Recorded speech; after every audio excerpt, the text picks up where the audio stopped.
Escort XR3, Experimental Research 3, ou então Pesquisa Experimental número 3. A gente começa a falar sobre esse fetiche dos anos 80, principalmente para a molecada, pela designação, o XR3, que muita gente não sabe exatamente o que quer dizer. No caso da Ford, o número diz respeito ao porte do carro, ao tamanho do carro. Hoje, por exemplo, um Ford Ka seria da categoria interna da Ford XR1. Um Fiesta um pouquinho maior seria um XR2. E esse aqui, um XR3, um sedã médio, que foi fabricado nesse carro que a gente vai conhecer hoje, em 1985, e representou a entrada da Ford para valer nesse segmento de esportivos, para concorrer principalmente com o Gol GT da Volkswagen. E a gente vai saber hoje por que esse carro era muito mais luxuoso, muito mais bem acabado, mas em desempenho não era grande coisa, pelo menos quando comparado ao Gol GT. Mesmo assim, se transformou num verdadeiro ícone dos anos 80 no Brasil. Vocês se lembram que aqui no Limite mesmo a gente mostrou algumas semanas atrás um Escort de corrida do Brasileiro de Marcas, fabricado em 89, um carro já da época da Auto Latina. Esse que a gente vai conhecer hoje é um Ford legítimo, um tem nada de Volkswagen, e é o primeiro carro mundial da Ford. A Ford lançou o Escort em 1980 e essa carroceria chegou ao Brasil 3 anos depois. Esse aqui pertence ao Daniel, que refez esse carro praticamente parafuso por parafuso. Daniel, o XR3 em relação a um Escort normal, a um Escort Standard, além do aspecto esportivo, o que mais ele tem de tão especial? O XR3, ele reunia na Ford do Brasil tudo que a Ford tinha de melhor, né? Então, a engenharia do motor era especial, né? A Ford, ela equipou o motor com um carburador de ventures maiores, um comando com maior graduação, radiador de óleo, justo para conseguir mais potência do motor CHT. E ela equipou o carro com o melhor que ela tinha de equipamentos da época. Então é um carro completo. Bom, aqui está o coração do XR3. O motor CHT transversal, 1.6. É bom a gente lembrar que na era da Ford, né, Daniel? Na era Ford mesmo, sem Auto Latina, o Escort XR3 sempre teve um motor 1.6, né? Exatamente. O Ford, legítimo Ford, sempre teve um motor CHT 1.6 e a álcool. O XR3 sempre a álcool. Esse motor ele é da família do Renault Ventoux, né, que equipou o Dalphin. A diferencial dele é que ele tem 5 mancais e a Ford foi evoluindo ele conforme o tempo, né? Então, essa última evolução, onde a Ford chamou ele de CHT. Vamos até contar, é CHT. CHT. É Chamber Hemispherical Turbulence. Em inglês, né? Descobrimos mais uma sigla, além do XR3. Exatamente. Então, e aí a Ford, ela, junto com o engenheiro Luc de Ferran, que chefiava... pai do Gil de Ferran. Exatamente. O pessoal de engenharia da época, eles equiparam esse motor com o que eles tinham de melhor e mais possível.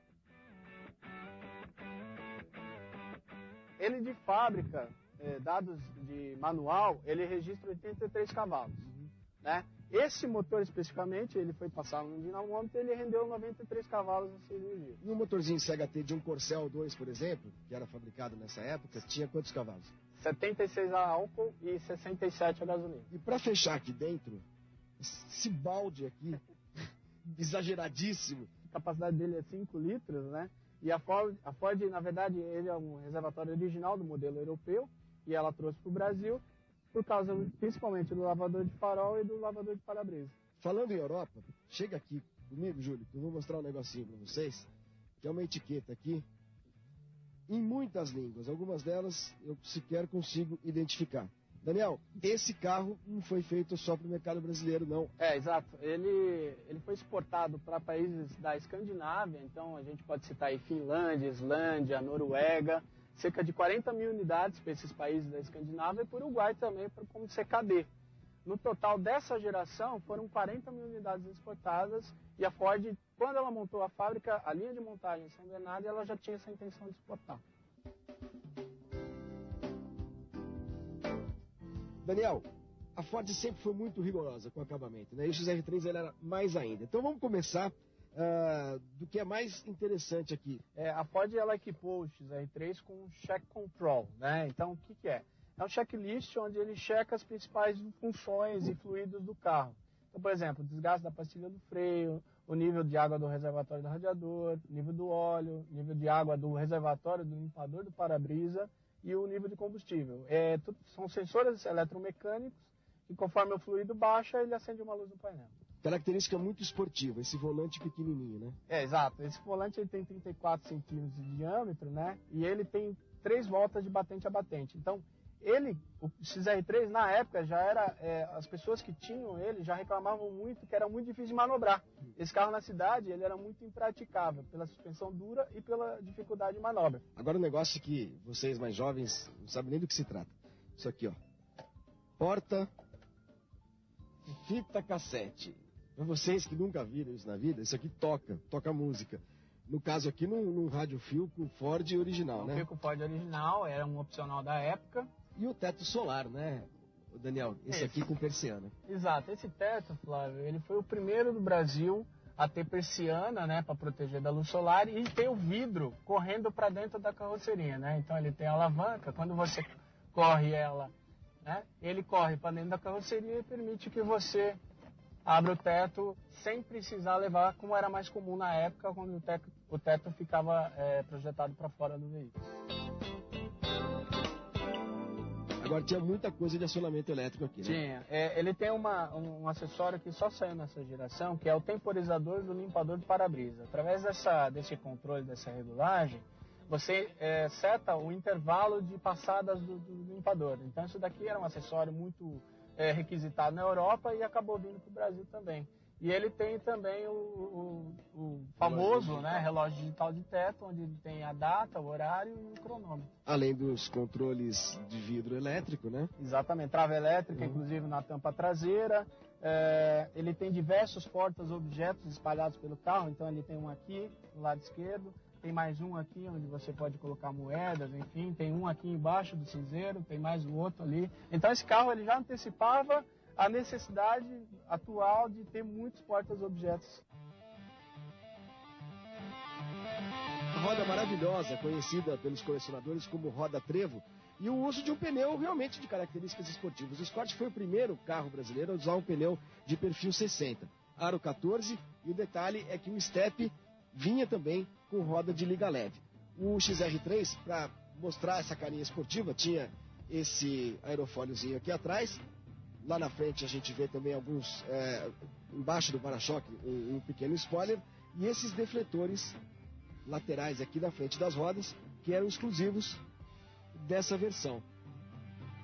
E aqui na frente, Daniel, uma característica que também ficou muito marcada pelo Gol GT, né? Que é esse conjunto óptico com um monte de farol, né?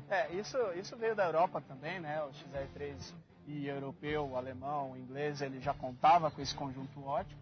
E a grade, para quem não sabe, essa grade que desvia o ar em altas velocidades é igual à grade do Corcel 2, que é uma patente brasileira, né? Exato. Essa grade, ela inclusive foi desenvolvida aqui no Brasil com material brasileiro e é entre um dos materiais que foram desenvolvidos com exclusividade para esse modelo.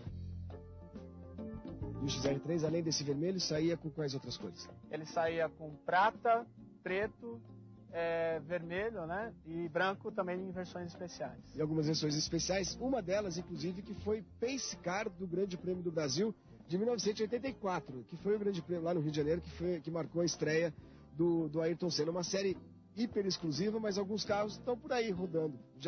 Já vi um ou outro. Então, agora, para a gente fechar, é claro, tem que ser assim sempre. Vamos dar uma voltinha no XR3 para voltar um pouquinho no tempo e lembrar como é que era andar num esportivinho brasileiro, que acima de tudo, no caso do XR3, era muito bem acabado. Um carro que dá para dizer que era feito com muito carinho. Bom, a empunhadura do volante realmente é muito gostosa para uma pilotagem, digamos assim, esportiva, né? Mas, de fato, para a cidade, para fazer manobra, a direção acaba sendo um pouquinho pesada. E aquilo que o Daniel falou sobre a suspensão. A gente está aqui no bairro do Butantã, em São Paulo, que parece ter sido recém-bombardeado por forças iranianas. Então a gente percebe, no piso muito irregular, o asfalto horroroso da cidade de São Paulo, que a suspensão mais dura causa mesmo um certo desconforto. De qualquer forma, está conhecido o XR3, que pula demais nessas ruas medonhas da cidade de São Paulo. Ruas ruins, carros bacanas. tem sido essa a história do limite.